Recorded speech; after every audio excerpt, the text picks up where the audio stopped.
Unburied and unsolved, these are the Black women presumed missing or murdered. It's time to turn up the heat and expose cases that have been forgotten and ignored. Take part in a thrilling journey of discovery as we hunt down unanswered questions to honor each woman's legacy. The mission: justice.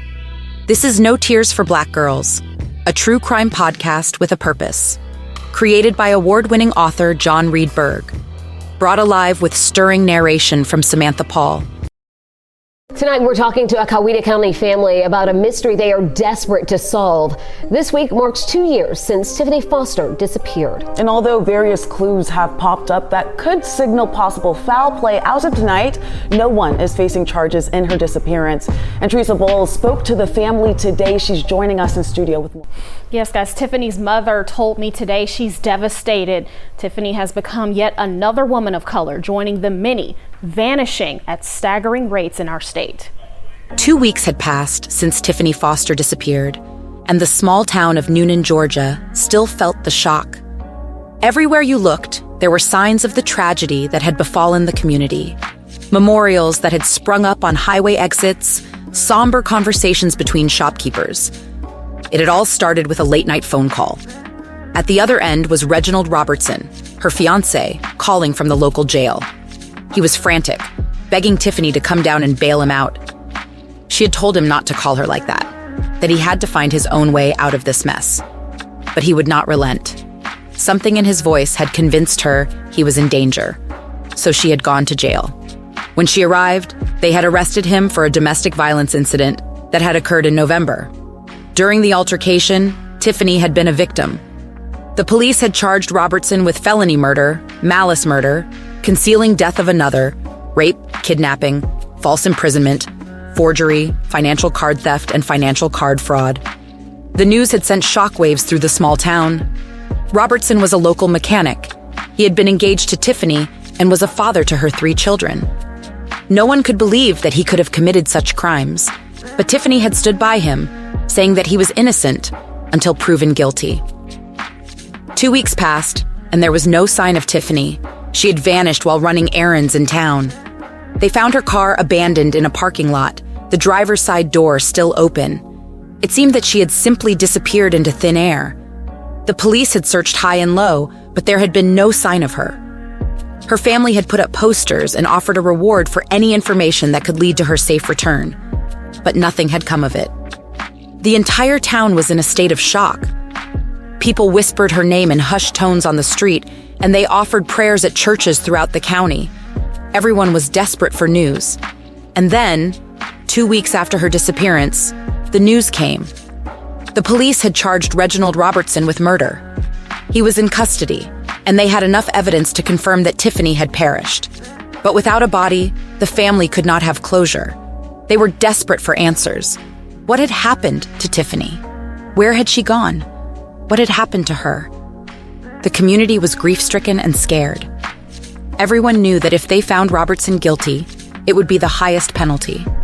There was a darkness that had settled over the town.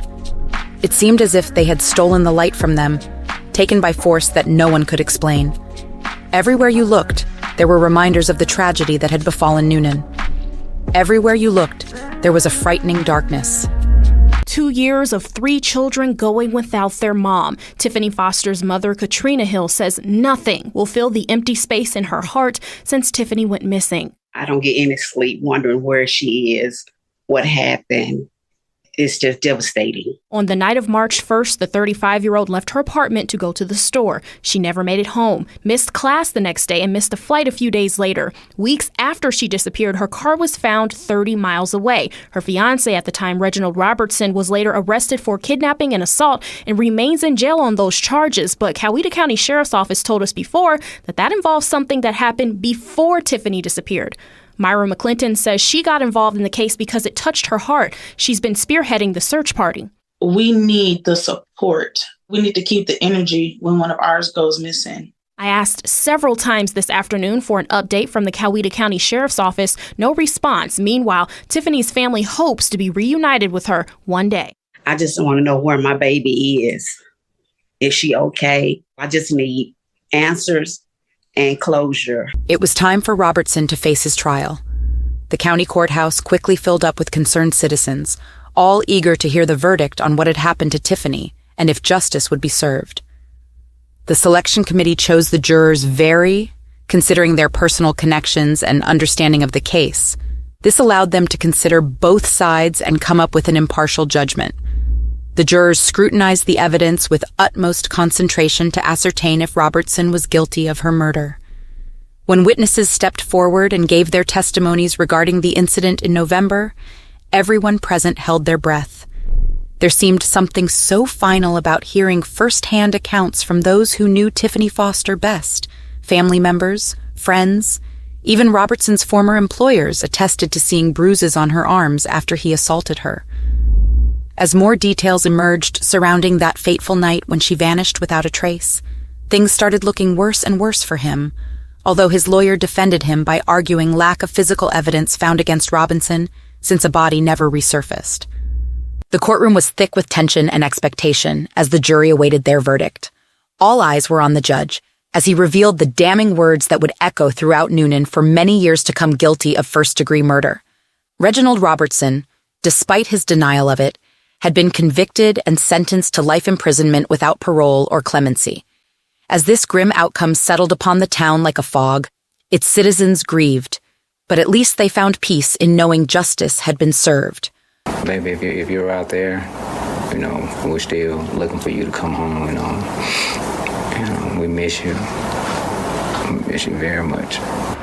On appeal, however, a lawyer defending Robertson argued that police had not followed due process during their investigation, and several crucial paperwork were missing, which could have proven his innocence. My sister was such a sweet person, man. She was a very loved person. Why would somebody want to hurt her? Listen closely to this week's episode and beyond.